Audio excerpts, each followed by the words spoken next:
नमस्कार दोस्तों, मैं हूं आपका दोस्त के बी। तो आज के इस वीडियो में हम भारत के अभी तक जो भी हमारे 14 प्रधानमंत्री रहे हैं उन सारे प्रधानमंत्री से संबंधित जो भी महत्वपूर्ण तथ्य आपकी परीक्षाओं में पूछे जाते हैं उन सारे तथ्यों को हम लोग डिस्कस करेंगे। तो पूरा वीडियो बहुत ही ध्यान से देखिएगा और वीडियो अगर आपको पसंद आता है तो इसे लाइक करने के साथ अपने सभी दोस्तों के साथ में शेयर जरूर करिएगा। इससे पहले के वीडियो अगर आपने नहीं देखे हैं तो पूरी प्लेलिस्ट की जो लिंक है वो आपको नीचे डिस्क्रिप्शन में मिलेगी, उसके ऊपर क्लिक करके आप उन सारे वीडियोस को भी देख सकते हैं। तो चलिए अब इस वीडियो की हम शुरुआत करते हैं। तो यहाँ पर हम लोग सबसे पहले हमारे भारत के जो प्रधानमंत्री होते हैं उनके बारे में कुछ बेसिक चीज़ें जानेंगे। आप सभी को वैसे इनके बारे में पता ही होगा कि हमारे देश का जो प्रधानमंत्री है वो भारत सरकार का वास्तविक प्रमुख होता है। एक हमारा संवैधानिक प्रमुख होता है जो कि भारत के राष्ट्रपति होते हैं, लेकिन अगर आपसे पूछा जाए कि वास्तविक प्रमुख कौन है तो भारत का प्रधानमंत्री हमारे यहाँ सरकार का वास्तविक प्रमुख होता है। आप सभी को ये पता होना चाहिए कि प्रधानमंत्री के रिकमेंडेशन के बाद ही राष्ट्रपति महोदय के द्वारा मंत्री परिषद की नियुक्ति की जाती है। किसकी? मंत्री परिषद की नियुक्ति की जाती है और इसी मंत्री परिषद की सहायता से हमारे देश का जो प्रधानमंत्री होता है वो आपके सेंट्रल गवर्नमेंट को लीड करता है, यानी कि भारत सरकार का जो नेतृत्व है वो आपके प्रधानमंत्री के द्वारा ही किया जाता है। वर्तमान स्थिति तक अगर हम लोग बात करते हैं तो अभी तक हमारे देश में टोटल 14 व्यक्ति प्रधानमंत्री चुने गए हैं। तो ये आपको ध्यान रखना है कि अभी तक हमारे देश में टोटल 14 प्रधानमंत्री हो चुके हैं। तो आइए अब हम लोग सबसे पहले उन 14 प्रधानमंत्रियों के बारे में जान लेते हैं, उसके बाद इन सभी के बारे में हम लोग डिटेल में डिस्कस करेंगे।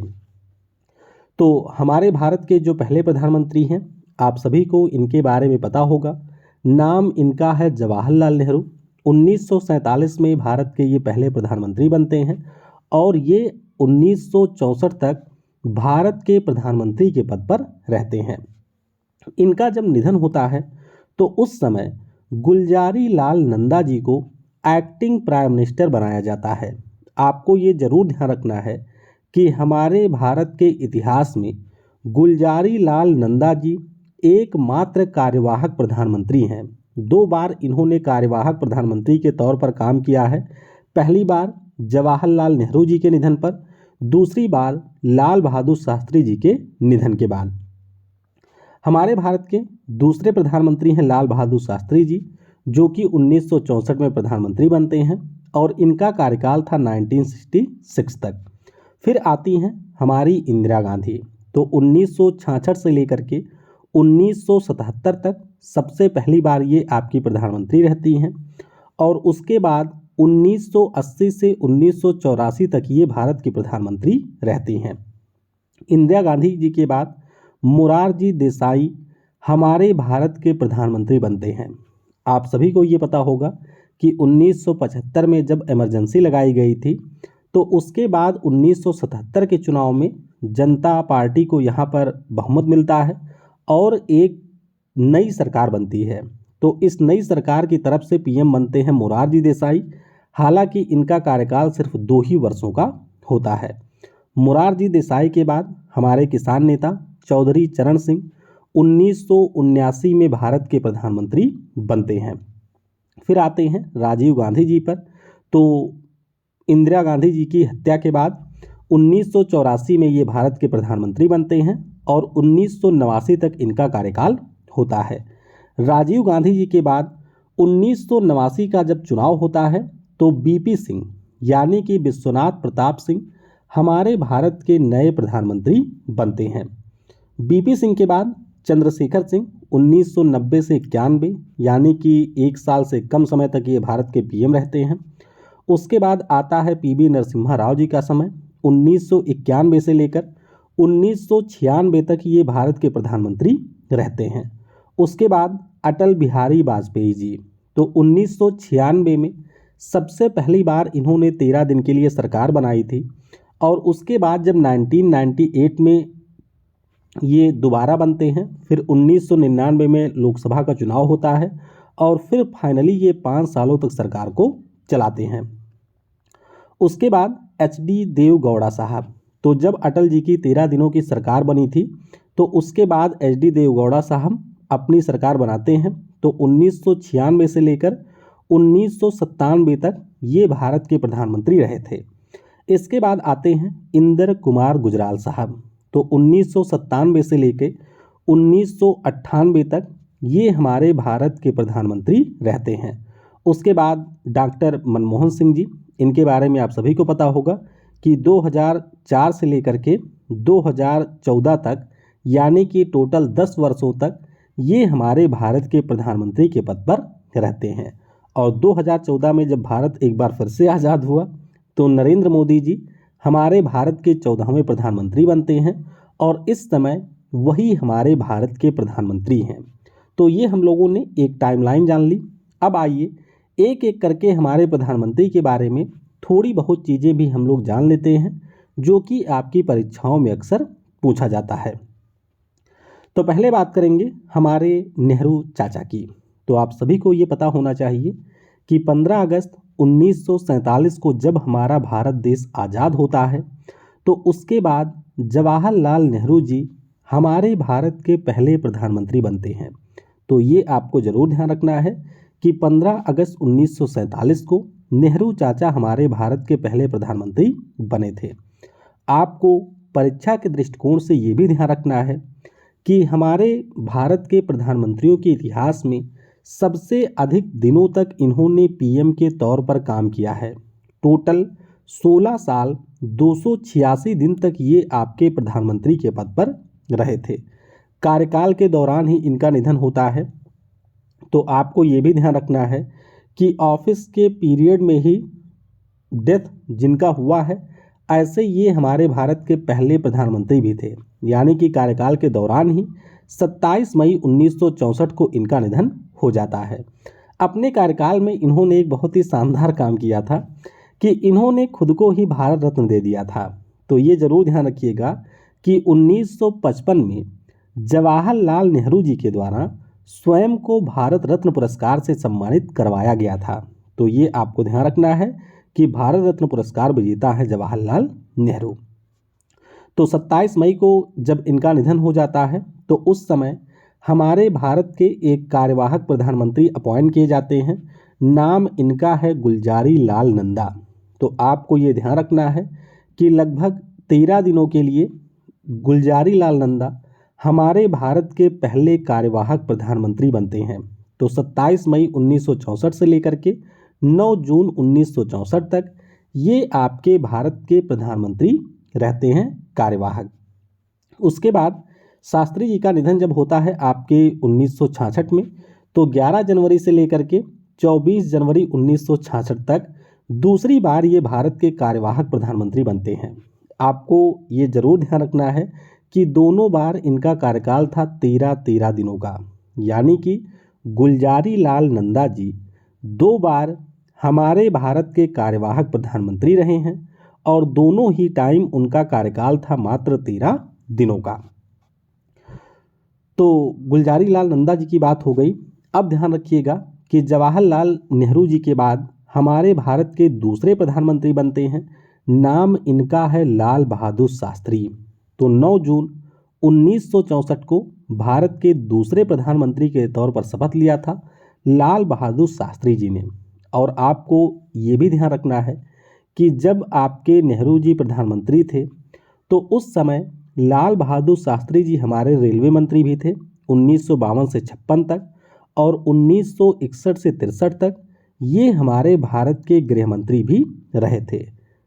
जय जवान जय किसान का नारा भी लाल बहादुर शास्त्री जी के द्वारा ही दिया गया था, ये आप सभी को पता होगा। 11 जनवरी 1966 को उज्बेकिस्तान की राजधानी ताशकंद में इनका निधन हुआ था। कहाँ पर? उज्बेकिस्तान की राजधानी ताशकंद में लाल बहादुर शास्त्री जी का निधन हुआ था। आपको ये भी ध्यान रखना है कि 1966 में मरणोपरांत इनको भी भारत रत्न पुरस्कार से सम्मानित किया गया था। शास्त्री जी के बाद अब हम लोग चलते हैं इंदिरा गांधी जी की तरफ। तो आपको पता होना चाहिए कि लाल बहादुर शास्त्री जी के निधन के बाद गुलजारी लाल नंदा हमारे 13 दिनों के लिए कार्यवाहक प्रधानमंत्री बनते हैं और उसके बाद 24 जनवरी 1966 को इंदिरा गांधी जी भारत की तीसरी और पहली महिला प्रधानमंत्री के तौर पर अपॉइंट की जाती हैं। तो यहाँ पर आप लोग इंदिरा गांधी जी को देख सकते हैं। मंत्रालय की अगर हम लोग बात करते हैं तो कई सारे मंत्रालय इनके पास रहे हैं, जैसे कि जब हमारे लाल बहादुर शास्त्री जी प्रधानमंत्री थे तो उस समय सूचना और प्रसारण मंत्रालय इनके पास में था। जब ये स्वयं प्रधानमंत्री बनती हैं तो इन्होंने वित्त मंत्रालय रखा 1969 से 70 तक, गृह मंत्रालय अपने पास रखा 1970 से 73 तक, रक्षा मंत्रालय 1980 से 82 तक इनके पास था, विदेश मंत्रालय 1967 से 69 तक और 1984 में। तो ये जरूर ध्यान रखिएगा कि कई सारे हमारे ऐसे मंत्रालय हैं जिनका प्रभार इंदिरा गांधी जी ने अपने पास में रखा था।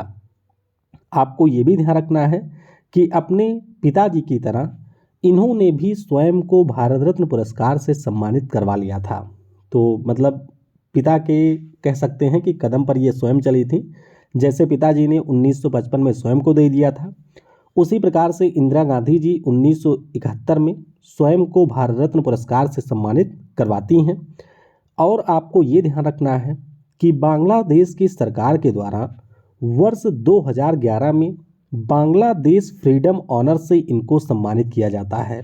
तो ये पुरस्कार अपने आप में ही बहुत ज़्यादा खास हो जाता है, क्योंकि आप सभी को ये पता होगा कि 1971 के वार में बांग्लादेश को आज़ादी दिलाने में इन्हीं इंदिरा गांधी जी का सबसे बड़ा योगदान है। तो इसी को ध्यान में रखते हुए बांग्लादेश की सरकार के द्वारा वर्ष 2011 में इनको बांग्लादेश फ्रीडम ऑनर से सम्मानित किया जाता है।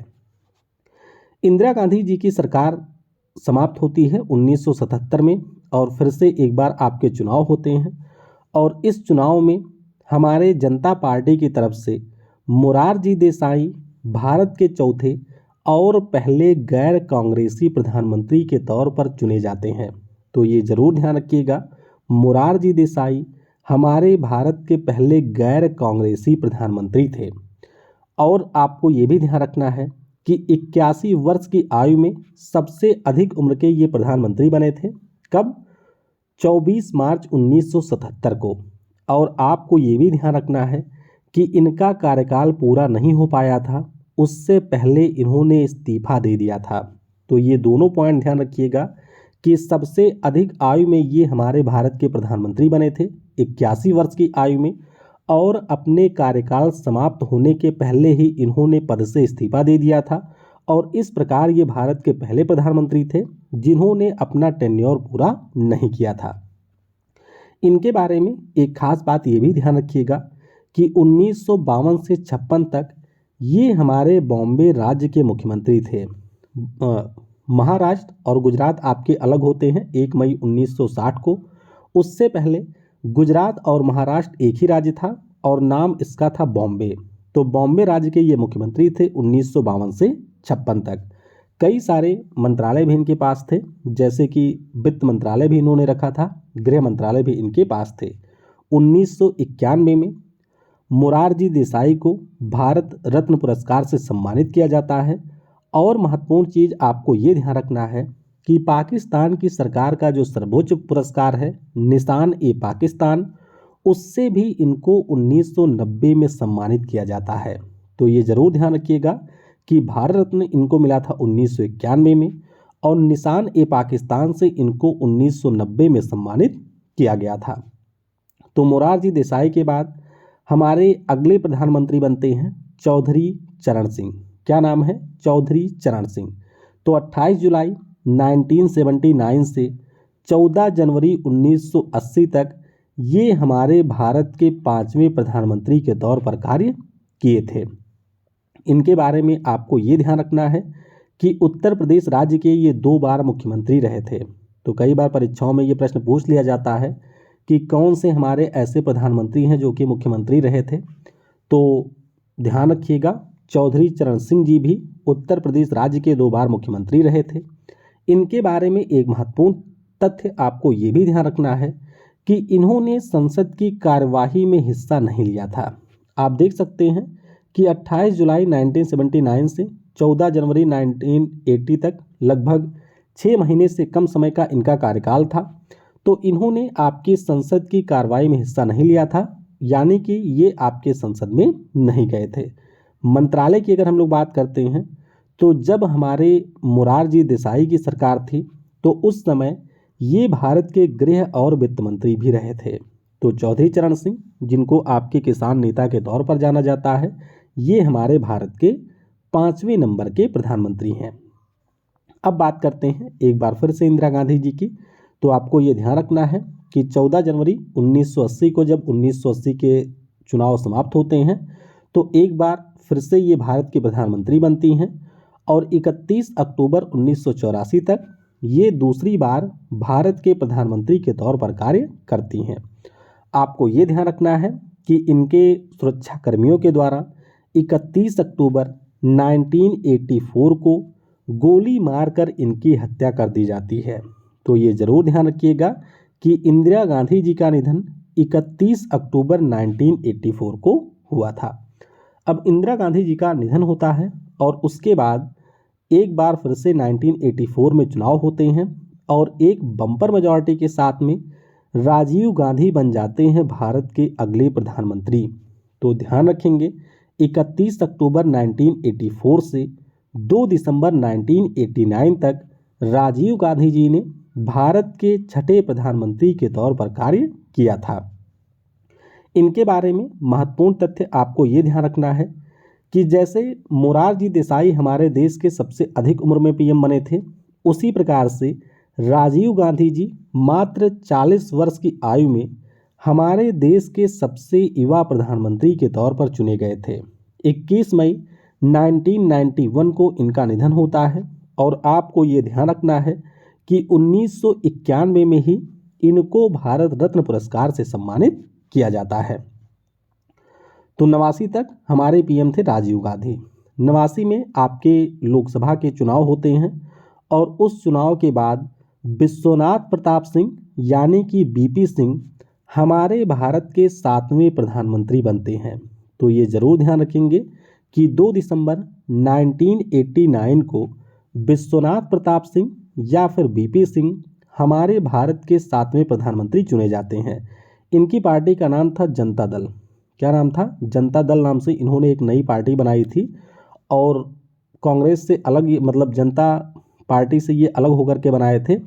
तो उसके बाद जब ये प्रधानमंत्री बनते हैं तो ये हमारे जनता पार्टी की तरफ से होते हैं प्रधानमंत्री, जनता दल की तरफ से प्रधानमंत्री बनते हैं।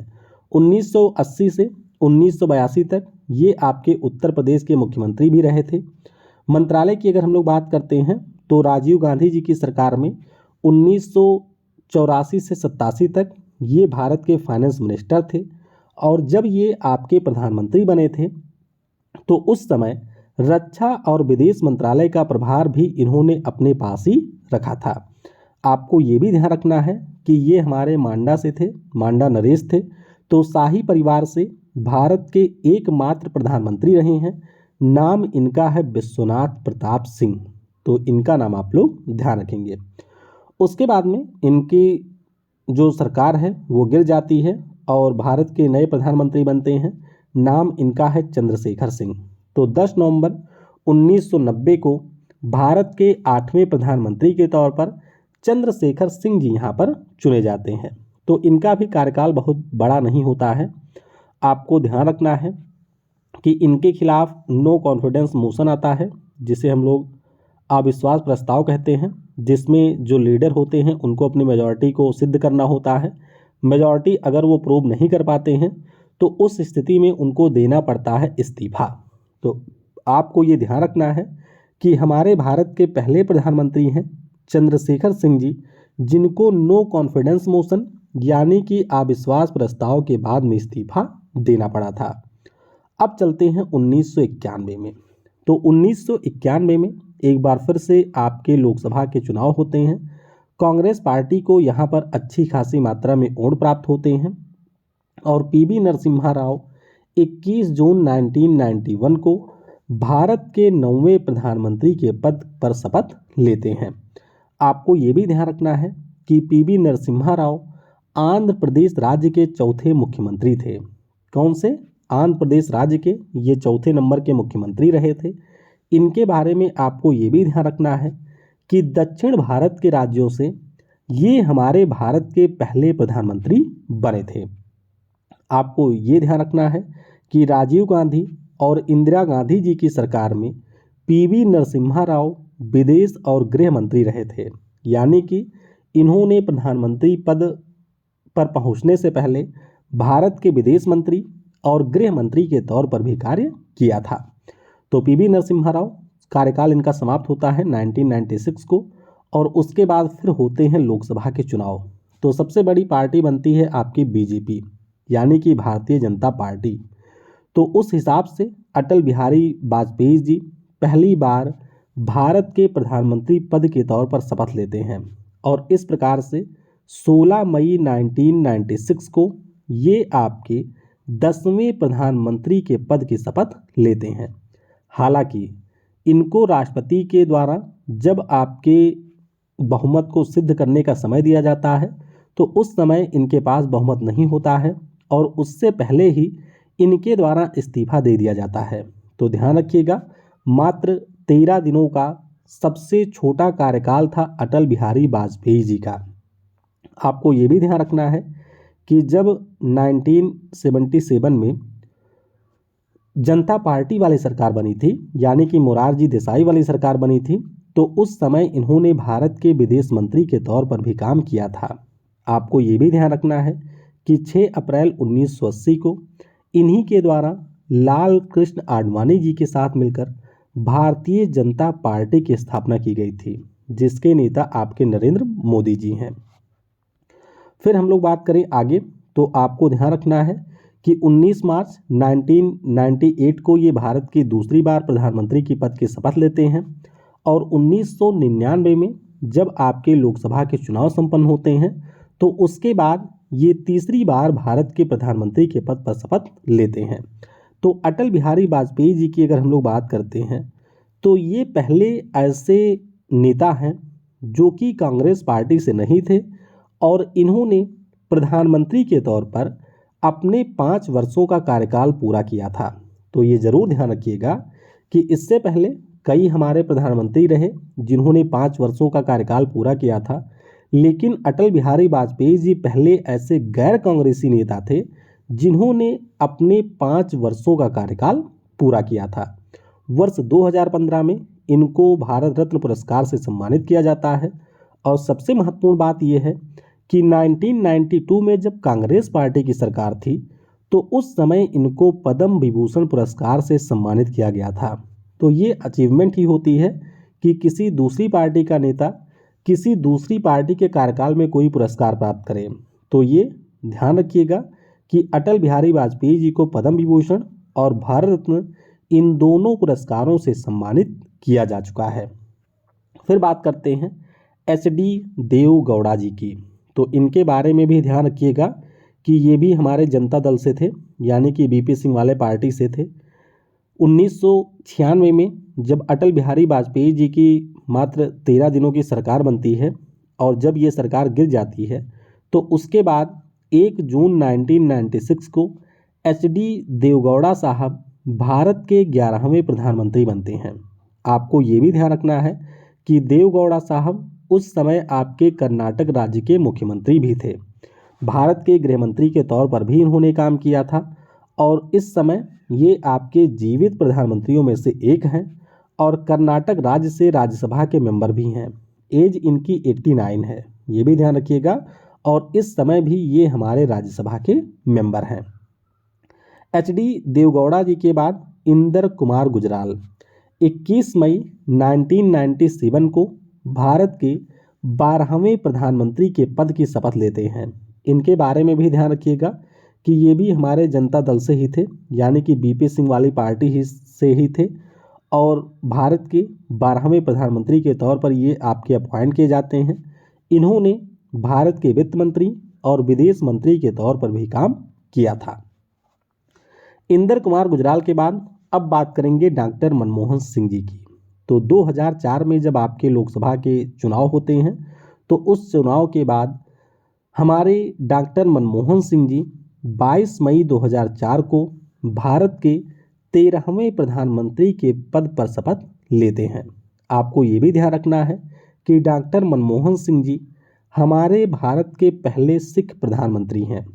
इससे पहले जब आपके पीवी नरसिम्हा राव जी की सरकार थी तो इन्होंने भारत के फाइनेंस मिनिस्टर के तौर पर भी काम किया था और उससे पहले ये हमारे आरबीआई के गवर्नर भी रहे थे। वर्तमान में असम राज्य से राज्यसभा के ये सदस्य हैं। तो ये ध्यान रखिएगा कि डॉक्टर मनमोहन सिंह जी इस समय असम राज्य से हमारे राज्यसभा के मेंबर हैं। अब बात करते हैं नरेंद्र मोदी जी की। तो आप सभी को इनके बारे में बेहतर ही पता होगा। 26 मई 2014 को जब आपके लोकसभा के चुनाव का रिजल्ट क्लियर होता है तो उसके बाद हमारे भारत के 14वें प्रधानमंत्री के तौर पर नरेंद्र मोदी जी आपके शपथ लेते हैं। इनके बारे में आप ये भी ध्यान रखेंगे कि वर्ष 2001 से लेकर 2014 तक 3 बार ये आपके गुजरात राज्य के मुख्यमंत्री रहे थे और इस समय अगर हम लोग बात करते हैं तो उत्तर प्रदेश के वाराणसी से ये लोकसभा के मेंबर हैं। तो इस प्रकार से हमारे प्रधानमंत्री के बारे में जो भी महत्वपूर्ण तथ्य आपकी परीक्षाओं में पूछे जाते हैं उन सभी तथ्यों को हमने डिस्कस कर लिया है। इसके बाद कल की जो हमारी वीडियो होगी उसमें हम लोग भारत के राष्ट्रपति से संबंधित जो भी महत्वपूर्ण तथ्य परीक्षाओं में पूछे जाते हैं उन सारे तथ्यों को डिस्कस करेंगे। Thanks for watching. जय हिंद, जय भारत और सबसे ज़रूरी, पढ़ेगा भारत तो बढ़ेगा भारत। अच्छा, जाते जाते आप लोगों से एक सवाल है, नीचे कमेंट में आप लोग ये मुझे ज़रूर बताइएगा कि हमारे भारत में जो भी संवैधानिक पद हैं उसमें से प्रधानमंत्री के पद का वेतन क्या है, यानी कि भारत के प्रधानमंत्री को कितने रुपए एज ए सैलरी दिया जाता है, ये आप लोग कमेंट में बताइएगा।